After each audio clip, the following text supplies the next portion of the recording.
Now I'm going to tell you why this period of time is one of my favorites. It is customary over the next 7 weeks to study a particular section of the Mishnah known as Pirkei Avot.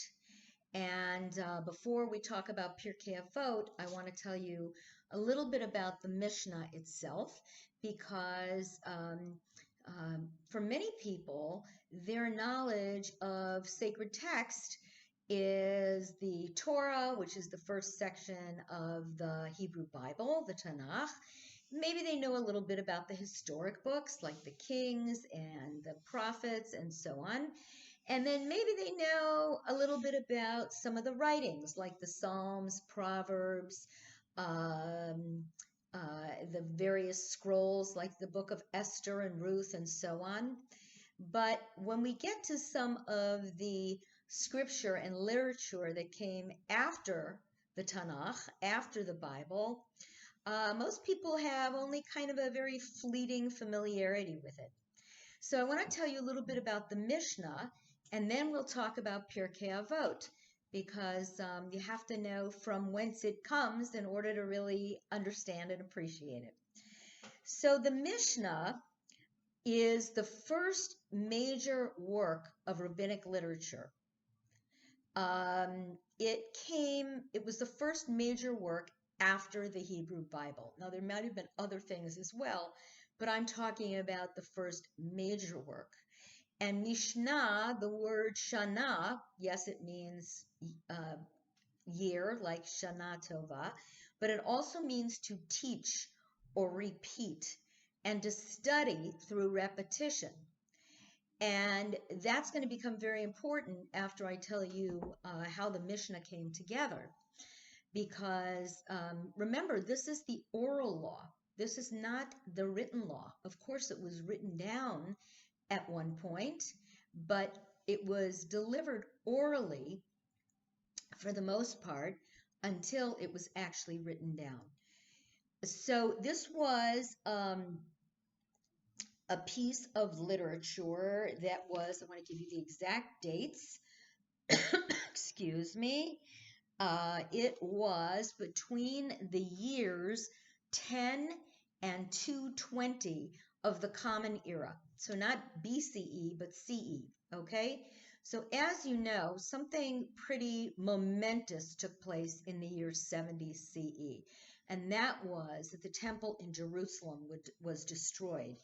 So after that destruction, without the priesthood there was a great concern that the tradition or that the knowledge of and details of some of these oral traditions would be lost due to the fact that Jews had been taken away from Jerusalem, taken away from Israel. There was great persecution going on, and they were not permitted to study. So you're not going to have a text in front of you. How are you going to learn? You're going to learn through review and repetition, and review and repetition. And in fact, what the Mishnah was a series of sages, rabbis, and students learning the various mitzvot of the Torah, learning the laws of the Torah, repeating them over and over again until finally those oral teachings could be redacted, could be written down and redacted and put into a written text. That didn't happen until sometime around the end of the 3rd century of the Common Era. So the end of the 3rd century is already 399 CE. This is a full 230 years after the destruction of the temple. So for all that time, this oral tradition was repeated and repeated and repeated. Now think about it. You didn't have to learn the whole Mishnah. You didn't have to learn the entire thing. What you learned as a student or as a sage was a small piece of it, because if you can divide something up into small pieces and assign each piece to somebody else, it's much easier to remember. So the Mishnah was finally redacted by Yehuda Hanassi, Judah the Prince, who was also known as Rabbi. So when you hear the name Rabbi used in rabbinic literature, it refers to Yehuda Hanassi. And he was the one that redacted it. Most of it is written in Mishnaic Hebrew. And for those of you who read Hebrew, you'd be able to read Mishnah. It's very easy. It's very much like the kind of Hebrew you're used to reading. There's a little bit of Aramaic in there, but not much. Mostly Mishnaic Hebrew. And interestingly enough, there's not a lot of halakha. There's not a lot of law and exposition on the law. Most of what we get is pretty concise. It's the mitzvah itself, maybe with a little bit of explanation, but certainly not like the Talmud, and certainly not like the Gemara, which goes into a much more detailed description, plus these ongoing lengthy conversations amongst the rabbis about their opinions on whether something should be this way or that way, and so on. You are going to hear particularly in Pirkei Avot, which we're going to study, which is part of the Mishnah, the concept of zugot. Zugot means, you hear the word zygote in there, like an egg, an egg when it's before it's fertilized, whether that is in a human being reproduction or otherwise. Zugot is twins or pairs. And so you're going to hear a lot of rabbis referred to in pairs. So-and-so and so-and-so used to say. And probably the most famous of the pairs that we're going to talk about are Hillel and Shammai, and two very famous first century sages who are going to appear in Pirkei Avot quite a bit. What else can I tell you about the Mishnah? The Mishnah has 6 orders, 6 different large sections, and guess what they're called? Sedarim, just like Seder, because the Seder is an order, and they're called Sedarim. And each Sedarim has many tractates, anywhere from 7 to 12 tractates. So a Seder would be a big section of the Mishnah, and then the orders, or an order would be a big section, and then the tractates would be the individual chapters of the Mishnah. And the section that Pirkei Avot appears in is called Nezikin. And Nezikin, the word means damages, and that is either civil or criminal damages. So it is what the rabbis determined would be the damages for various crimes, whether that was a civil crime of something regarding business or property, or whether that was an actual criminal offense, such as a murder or a robbery or something of that nature. And Nezikin, this tractate in which, or this order in which Pirkei Avot appears, also talks about the functioning of the courts, giving of oaths, and things like that. But it's really more about damages.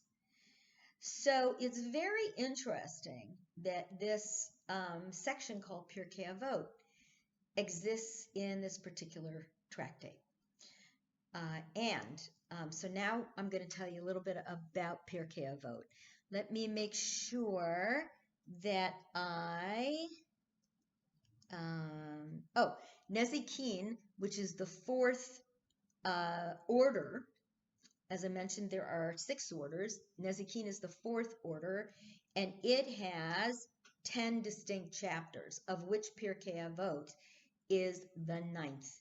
And one unusual thing about Pirkei Avot is that there is really no official commentary, and most of the various orders and chapters of the Mishnah also have all kinds of commentaries on them. Some are known as Tosefta, which means additional writings. So Pirkei Avot is kind of in a place all its own. It is, first let's talk about what it means. Pirkei means chapters or ethics or sayings. It can be a variety of different things. And Avot is the fathers. So who are the fathers? We're not talking about our forefathers, Abraham, Isaac, and Jacob. In this case, we're talking about the ancient sages. We are talking about a group of sages known as the Tanaim. They were the earliest of the rabbinic sages when we refer to the rabbis of the Mishnah or the rabbis of the Talmud. They were the early guys. And so what this is a compilation of ethical teachings and maxims of these rabbis of the Mishnaic period. So it is an opportunity for the rabbis to kind of wax eloquent and to come out with the sayings and the pithy little comments that they love the most. It is, as I mentioned, the second to the last tractate of the order of Nezikin in the Mishnah, because there are 10 tractates in Nezikin, and this is number 9. And it is the only tractate in the Mishnah that deals solely with ethical and moral principles. There's very little law, very little halakha found in Pirkei Avot. Mostly what it is the rabbi saying, in order to be a good person, you have to do this. In order to take care of other people, you have to do this. So it is really almost like an ethical will that they are giving us, how to be a good person, how to behave. The word avot, the literal translation, of course, is fathers, but it can also be understood as fundamental principles. So if you were to think of the father of the principles, they would be the avot. They are the guiding principles of a people. The Mishnaic tractate, Avot, which we're going to be studying, has 5 chapters. The first chapter starts with Moses receiving the Torah at Mount Sinai, which is going to happen on the 50th day, and describes how the Torah was transmitted. The second chapter focuses on the students of the famous Rabbi Yochanan ben Zakkai, and you may remember somewhere in your gray matter back there in your religious school, Hebrew school teaching about Yochanan ben Zakkai, and we'll talk more about him. Chapters 3 and 4 are thematic, and they have various sayings attributed to various rabbis. And here's where we hear a lot about these zugot, these pairs of rabbis who spoke. He used to say such and such, and he used to say such and such. Of course, she didn't say anything because there were no women rabbis then. Chapter 5 is going to depart from that kind of an organization of the couples, the zugot, and it has mostly anonymous sayings that are structured around numerical lists. So we're going to hear things like, there were 4 things that such and such. There were 7 things that such and such. There were 10 sayings that such and such. And we'll talk more about that when we get to the specifics of each of these chapters.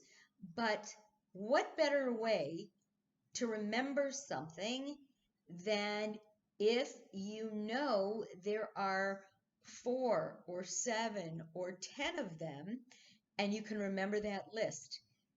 You know, they say that a telephone number is 10 digits in length because it is the maximum number the maximum number of digits that most people can remember relatively easily. And I bet if I asked you, many of you would even remember your very first phone number that you had in your first home. I'm talking about as an adult, not when there were party lines and that sort of thing. But um, you still remember your phone number, and they were 10 digits. So nowadays, nobody remembers phone numbers anymore because everything is stored in your phone. Okay, Chapter 5 departs from this organization and has mostly anonymous sayings structured around numerical lists, and some of these have no direct connection to ethics. The last 4 paragraphs of this chapter return to the format of the moral sayings of the rabbis.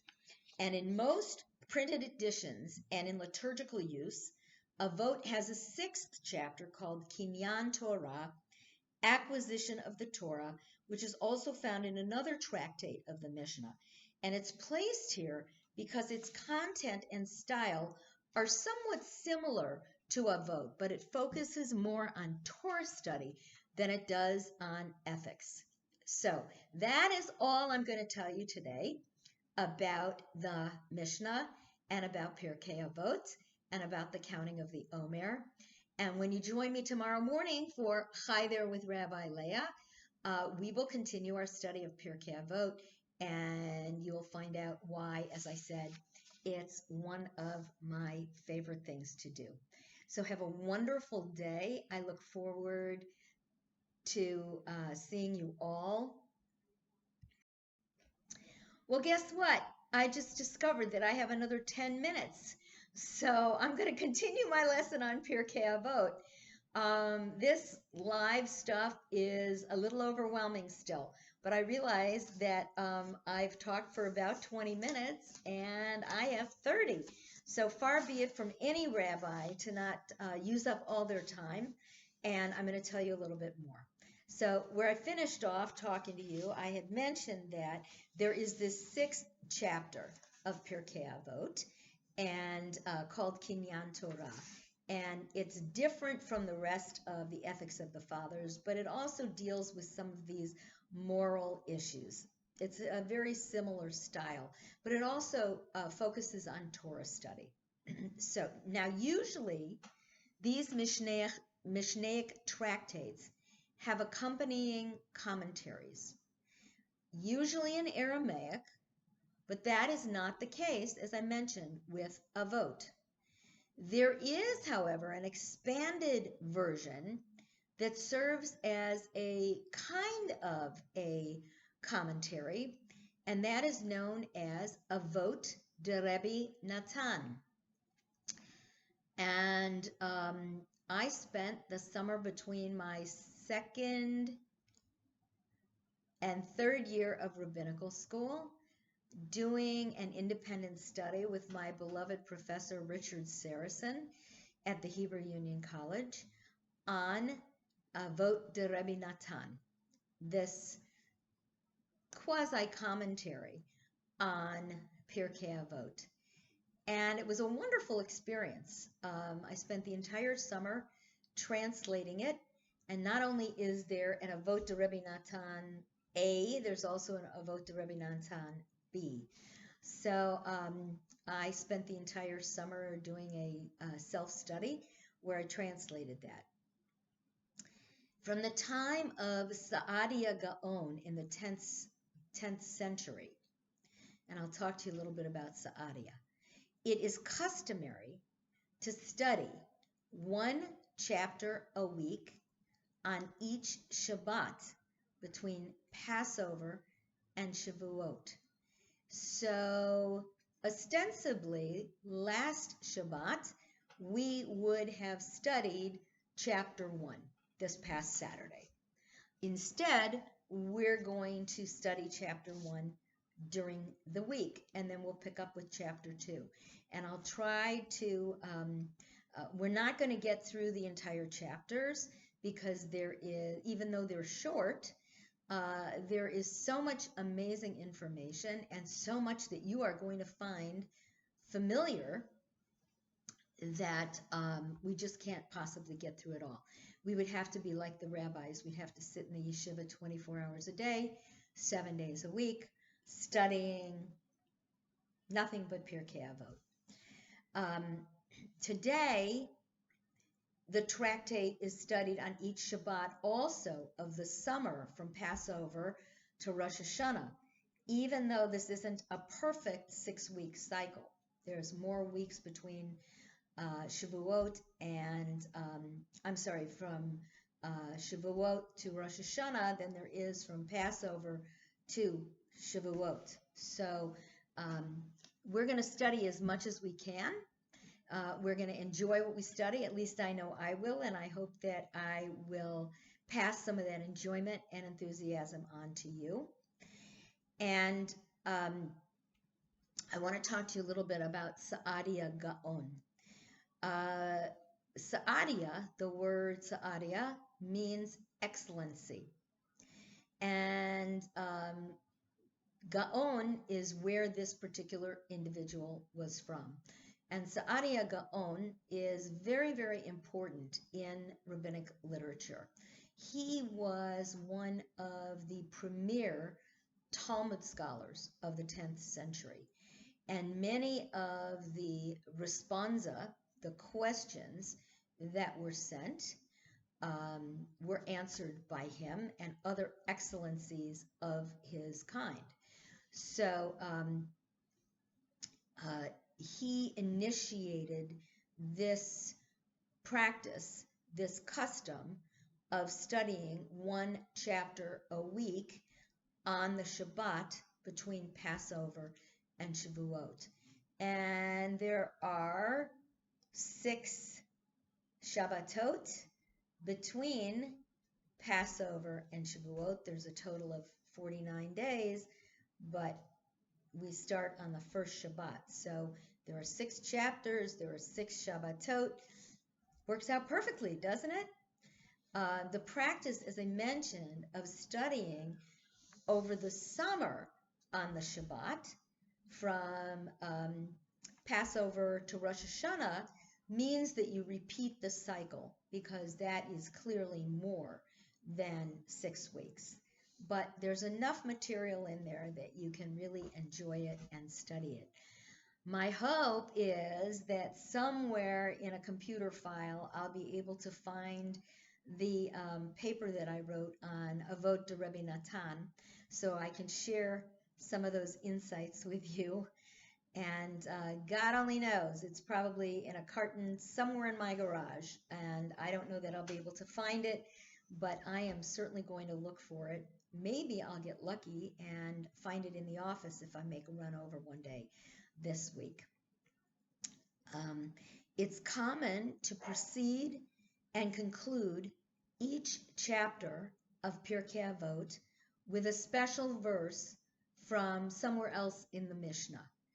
And this practice is similar to what we do on when we finish a chapter or a book of the Torah, where we say Chazak, Chazak, V'nit Chazik, and when we finish a tractate or a chapter of the Talmud, because it is, a huge undertaking.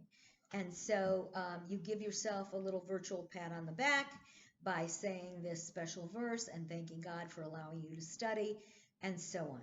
So at the end of each chapter that we study, I am going to make sure that we find another verse in Mishnah that we can say and celebrate our success in studying this wonderful chapters of our fathers.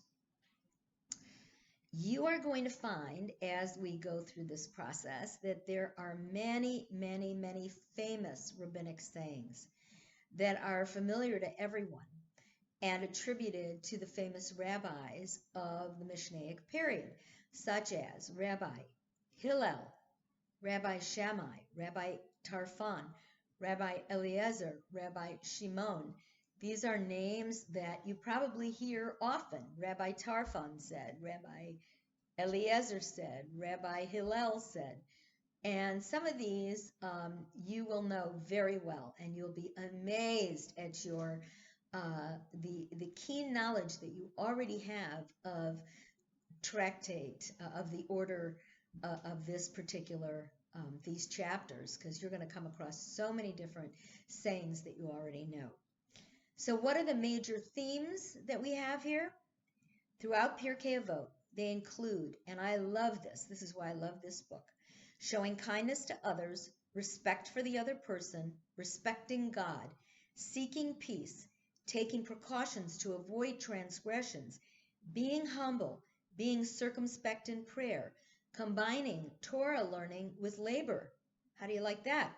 Not exploiting one's learning, being careful with speech, not seeking rewards, not leaping to judgment of another person, being fair and deliberate in legal decisions, being fair and deliberate in business, taking action now, seeking an even temperament, and making sure the punishment matches the sin. So we will be studying all of these, and I think now my time is up. I will wish you a lehitraot, and I'll see you again tomorrow morning at 9:30, and it'll be wonderful to study Pirkei Avot together. Bye-bye.